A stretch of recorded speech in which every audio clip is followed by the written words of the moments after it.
hustle, kerja, rapat, kepanitiaan, semuanya dibabat gitu ya. Tapi waktu untuk diri sendiri nggak ada. Kamu nggak bisa istirahat dulu dan itu dilakukan besok. Ngerasa kayak harus dilakukan sekarang, harus selesai sekarang gitu. Ngerasa umuran sama aku atau sedikit lebih tua, tapi kok jauh lebih sukses, atau kok jauh lebih kaya, atau kok jauh lebih cantik gitu. Tapi bahkan sama teman-temanku sendiri yang kayak aku ngerasa kayak kok mereka banyak banget tapi kayak aku dikit banget.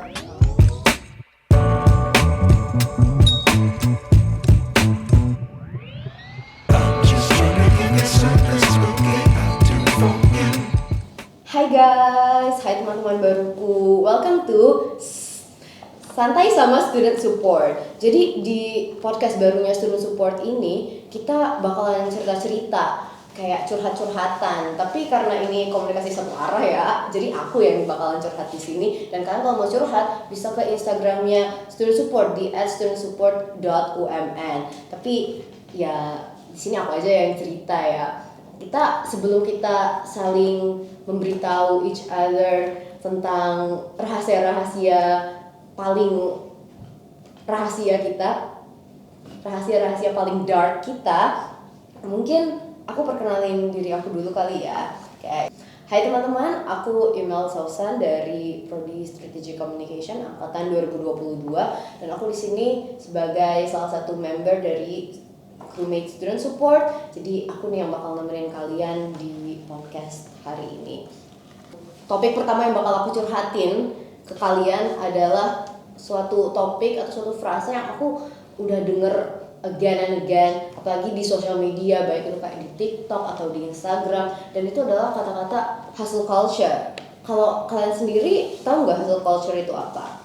Kalau dari pengertian aku cuma ngerti dari kayak konteks atau translation, di mana arti hustle culture itu budaya gesit kan guys. Tapi aku belum bisa mendalami apa sih sebenarnya hustle culture dan kenapa itu relevan sekali di kehidupan kita sebagai mahasiswa dan mahasiswi. Jadi daripada aku ngoceh sendiri dan aku makin bingung, kalian juga makin bingung, kita punya narasumber nih guys yang paling kece, paling fun, dan dia tuh salah satu counselor yang ada di Student Support UMN. Mungkin kita berikan tepuk tangan yang meriah untuk Mbak Sheila. thank you Email buat perkenalannya. Halo guys, welcome to podcast perdananya Student Support UMN. Aku Sheila, salah satu psikolog di Student Support UMN. Nah, buat temen-temen nih nanti yang abis nonton ini gitu ya, kalau rasanya pengen cerita, pengen ngobrol-ngobrol lebih dalam, boleh banget. Jangan lupa follow ya Instagramnya Student Support di @studentsupport.umn. Sheila, gimana kabar Mbak? Baik, kabarnya? Baik banget, baik. Nah, Mbak, di hari ini nih aku pengen tanya ke Mbak tentang hustle culture. Kayak hustle culture tuh frase yang aku udah sering banget dengar dan pasti mungkin teman-teman juga udah sering banget dengar. Sebenarnya hustle culture itu kalau definisi atau itu kalau sebagai definisi itu apa, Mbak? Oke, jadi sebenarnya hustle culture itu sebuah pola pikir gitu ya, atau pola perilaku di mana kita ngerasa harus kerja terus gitu ya supaya bisa mencapai kesuksesan.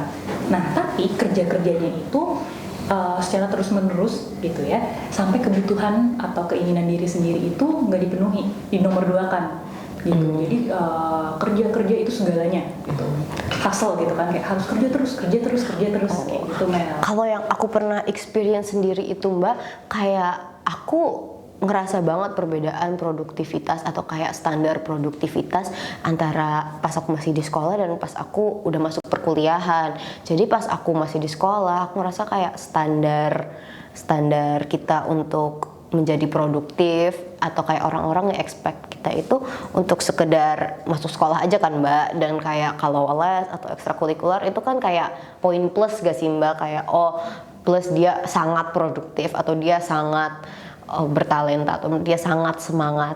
Sedangkan kalau di perkuliahan kayak aneh banget Mbak kalau denger ada orang-orang yang gak ikut organisasi atau gak ikut UKM. Biasanya kalau aku tanya kayak kamu ikut apa semester ini, mereka udah bilang kayak aku ikut dua UKM, dua organisasi plus 1 UKM, plus mereka kan harus mengerjakan tugas-tugas mereka juga ya Mbak ya. Itu kayak aku kayak dan itu sangat normal gitu loh Mbak, nggak ada yang kayak wah gila kamu, kayak semuanya pada kayak oh iya aku juga 2 ini atau kayak gimana. Itu sebenarnya normal nggak sih Mbak? Oke. Sebenarnya kalau ditanya normal atau enggak, aku rasa bisa jadi normal, Mel. Karena tadi tuh yang Nina bilang ya, pas SMP, SMA gitu ya, kan lingkungannya lebih terbatas nih, gitu ya. Ibaratnya kita datang sekolah, masuk tiap pagi gitu ya, sampai siang, itu udah disebut dengan produktif, gitu. Di luar itu ada les, ada ekstrakurikuler, itu tambahan. Gitu. Nah, beda nih dengan dunia perkuliahan, di mana banyak banget kegiatan baru. Banyak banget UKM yang mungkin pengen kamu explore gitu ya. Waktu SD, SMP, SMA kayaknya belum ada nih UKM yang ini pengen cobain atau wah ada kegiatan ini, wah ada kepanitiaan ini, wah seru nih kegiatannya. Rasanya tuh pengen ikut semua, pengen explore. Jadi UKM, jadi menjadi produktif itu membantu kita ya Mbak dalam mengeksplor diri sendiri dan tahu kayak sebenarnya apa sih yang kita inginkan dan yang tidak kita inginkan. Oh, tapi apakah ada downside-nya Mbak? Seperti yang tadi aku jelasin Mel di awal, sebenarnya yang akan jadi jelek itu ketika kebutuhan atau keinginan diri kita sendiri itu nggak dipenuhi. Nah tadi tuh ya hustle, kerja, rapat, kepanitiaan, semuanya dibabat gitu ya. Tapi waktu untuk diri sendiri nggak ada. Kebutuhan diri sendiri di nomor 2-kan. Nah itu tuh yang akan jadi berpotensi ada kendala ke depannya. Gitu. Oh gitu. Jadi kayak di hustle culture itu mungkin kita merasa kita kalau tidak menghasilkan sesuatu atau tidak melakukan sesuatu yang produktif, yang menghasilkan sesuatu yang bermanfaat gitu ya Mbak, itu kita apakah kita menjadi memikirkan tentang diri sendiri dengan berbeda, kayak self worth kita apakah turun seperti itu? Nah sebenarnya kembali lagi tuh ke kesalahan pola pikir tadi. Disebutkan bahwa wah harus selalu produktif. Nah padahal produktif itu nggak selalu ukurannya adalah dengan keberhasilan kita mungkin ya di sekolah atau di UKM atau di kepanitiaan gitu. Kadang-kadang kita menilai produktif kalau udah full nih kerja dari pagi sampai ketemu pagi lagi. Wah itu baru namanya gue produktif. Ada mungkin kesalahan pikir kayak gitu. Atau ada nih yang bilang, ada yang merasa bahwa kalau ikut cuman satu kepanitiaan kayak kurang deh. Ayo lagi gitu. Nah, nggak pernah merasa cukup. Nah, padahal produktif itu juga bisa ketika kita mengambil waktu untuk diri kita sendiri. Ya, misal nih, kamu punya teman, kamu punya sahabat. Nah, ketika kamu jalin relasi yang baik, kamu makan, ketemu atau hangout sama mereka, itu kan juga produktif, gitu ya. Karena ada sesuatu yang positif yang muncul dari situ. Gitu. Atau misalkan kamu pulang ke rumah cerita sama mama sama papa, ngobrol sama kakak adik, itu kan produktif. Iya. Kita kan butuh berelasi juga sama orang lain. Atau bahkan kamu pulang nih udah tidur-tiduran abis mandi gitu ya, nonton Netflix gitu ya. Nah itu kan produktif juga karena kamu beristirahat. Nah badan kamu nih dikasih istirahat, pikiran kamu dikasih istirahat, itu tuh juga produktif Mel. Gitu. Kadang-kadang kita suka kebalik nih. Kadang-kadang mikirnya istirahat itu adalah reward. Ya nggak sih? Kalau belum kerja nggak boleh istirahat. Kadang-kadang kita mikirnya kayak gitu. Nah itu yang salah. Padahal kalau kita punya mobil, dikasih bensin dulu dong, baru bisa jalan. Bukan jalan dulu baru dikasih bensin. Benar. Kadang-kadang kita suka kebalik di situ tuh, dan itu bisa jadi bahaya. Apalagi dalam hustle culture ini. Oke, jadi pastinya kan sebagai mahasiswa atau mahasiswa kita punya kayak resiko ya Mbak, terkonsumsi oleh hustle culture ini. Itu dampaknya separah apa sih Mbak? Dan kayak kan pasti ada yang noticeable dan ada yang enggak ya, ada yang bisa kita lihat dan ada yang bisa kita nggak lihat. Itu apakah kita bisa mengidentifikasi ciri-ciri tersebut baik dalam kayak kita sendiri atau mungkin ke teman kita yang kita lihat kayak sibuk banget? Nah resikonya pasti ada gitu ya. Dari yang gampang dulu deh, yang bisa kita lihat, yang bisa kita rasain. Pasti itu secara fisik dari badan nih. Wah kayaknya kok udah mulai ya susah tidur. Kayak banyak pikiran banget, kalau mau tidur tuh rasanya kemana-mana, traveling kemana-mana nih pikirannya. Nah itu udah satu tuh mulai gejala nih, hati-hati gitu. Yang kedua rasanya tuh badan nggak enak berat aja gitu, capek gitu berasanya, walaupun ngerasa udah tidur, udah istirahat gitu ya rasanya, tapi badan tuh tetap nggak enak, tetap capek. Nah mulai kena tuh ke fisik gitu ya. Nah mungkin itu dulu yang noticeable secara fisik. Nah yang lebih sulit nih buat diidentifikasi itu biasanya dampak-dampak yang secara mental gitu. Yang secara mental ini kadang-kadang kita rasain tapi kita kesampingkan, kayak kita ya udahlah gitu. Nah itu perlu hati-hati nih. Nah yang pertama mungkin kita ngerasa walaupun udah produktif gitu ya, misal nih pagi sampai siang kuliah, terus sore sampai malam UKM atau organisasi, kita udah sepadat itu kegiatannya, tapi diri kita sendiri ngerasa belum produktif. Tuh, ada kesalahan pikir seperti itu, kayak udah padat banget nih padahal, tapi rasanya kok nggak cukup ya, kok nggak good enough ya apa yang saya lakukan, kayak gitu. Nah itu tuh pertama, ngerasa nggak pernah good enough. Nah mulai bahaya nih, tanda-tanda nih lampu kuning gitu.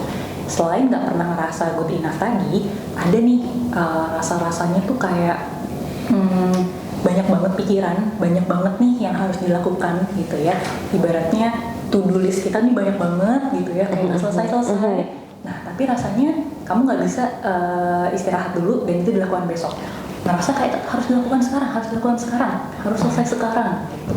Ngerasa harus gitu. Nah, itu tadi tuh yang namanya dampak dari hustle culture. Karena tadi ngerasa harus produktif, kalau enggak gue nggak sukses, kalau enggak nanti kita gagal, kalau enggak nanti kita tertinggal. Nah kayak gitu tuh memang dampaknya. Kalau yang aku rasain sendiri sih Mbak, itu kayak aku ngelihat, bahkan bukan cuman kayak ngelihat orang-orang di sosial media yang kayak mungkin seumuran sama aku atau sedikit lebih tua, tapi kok jauh lebih sukses, atau kok jauh lebih kaya, atau kok jauh lebih cantik gitu. Tapi bahkan sama teman-temanku sendiri yang kayak aku ngerasa kayak kok mereka banyak banget tapi kayak aku dikit banget organisasinya atau kepanitiaannya. Terus aku kayak apa aku kurang kali ya, kayak aku perlu, bukan kayak self worth-nya yang kurang, tapi lebih ke apa aku kurang nge-challenge diri, dan itu yang aku kepikiran terus Mbak. Jadi kayak karena apalagi kalau kemarin kan oprek terus ya Mbak ya, lagi open recruitment organisasi-organisasi, setiap kayak lewat booth aku kayak apa aku ikut aja sampai malam atau kayak sampai mau tidur aku kayak tapi kepikiran kayak tapi ini belum selesai, ini juga belum selesai, tapi masih ada waktu segini, kayak bisa dibilang kayak anxiety-nya itu tuh bener-bener anxiety tentang apa yang sedang aku lakukan, apa yang tidak aku lakukan juga, dan apa yang mungkin bisa aku lakukan tapi mungkin bukan dalam sisi yang positif. Apakah itu ada dampak dari hustle culture juga? Benar. Jadi kembali lagi ya tadi secara definisi kan kita bilang bahwa hustle culture ngerasa harus kerja terus, harus melakukan sesuatu yang lebih, do more gitu kan, sampai diri sendiri di nomor 2 kan gitu. Nah sebenarnya sangat berdampak sih itu ya terhadap kecemasan tadi nih, mungkin yang Iqbal sendiri rasakan gitu ya. Bisa banget berdampak dari hustle culture itu. Apalagi ya mungkin nih Iqbal bangun tidur buka Instagram ngelihatnya, wah ini liburan ke luar negeri, wah ini udah bisa beli ini, udah bisa beli itu gitu. Rasanya semua orang tuh di atas gitu. Dan kita yang ngerasa kurang terus gitu. Itu bisa banget memicu yang namanya tadi tuh anxiety kita atau kecemasan diri kita.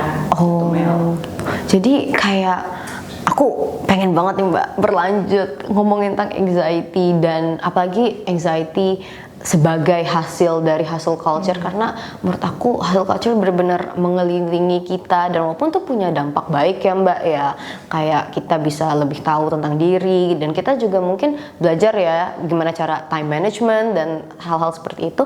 Tapi anxiety itu benar-benar salah satu hal yang aku pengen dalami banget tentang sebagai dampak buruk atau dampak negatif dari hustle culture ini. Kita bakal lanjutin nih percakapan kita tentang anxiety di part kedua. Untuk sekarang, terima kasih banget loh Mbak udah mau jadi narasumber kita. Thank you teman-teman ya udah mendengarkan tadi nih pembicaraan aku dan Email mengenai hustle culture seperti apa. Nah mudah-mudahan teman-teman jadi lebih aware nih ya tentang hustle culture seperti apa. Memang sih banyak banget gitu ya potensi kita mengalami atau terjebak dalam situasi hustle culture ini. Tapi ini adalah sesuatu yang bisa kita cegah atau bisa kita kelola bersama-sama. Nah, mengelolanya gimana? Nanti ya, kita stay tune di podcastnya Student Support. Jangan lupa follow juga ya @studentsupport.umn. Oke, guys, ini sudah mulai menipis waktu kita, tapi aku pastinya pengen bilang jangan lupa like video ini kalau kalian suka, jangan lupa komen kalau kalian mau membantu kita engagement channel ini ya, jangan lupa nge-share kalau menurut kalian ada teman atau keluarga yang bisa mendapatkan manfaat dari pembahasan aku dan Mbak Sheila hari ini, dan pastinya jangan lupa subscribe karena seperti aku bilang pembahasan kita di part 2 itu directly related dengan hustle culture ini, yaitu tentang anxiety sebagai dampak dari hustle culture. Itu aja dari kami. Bye guys.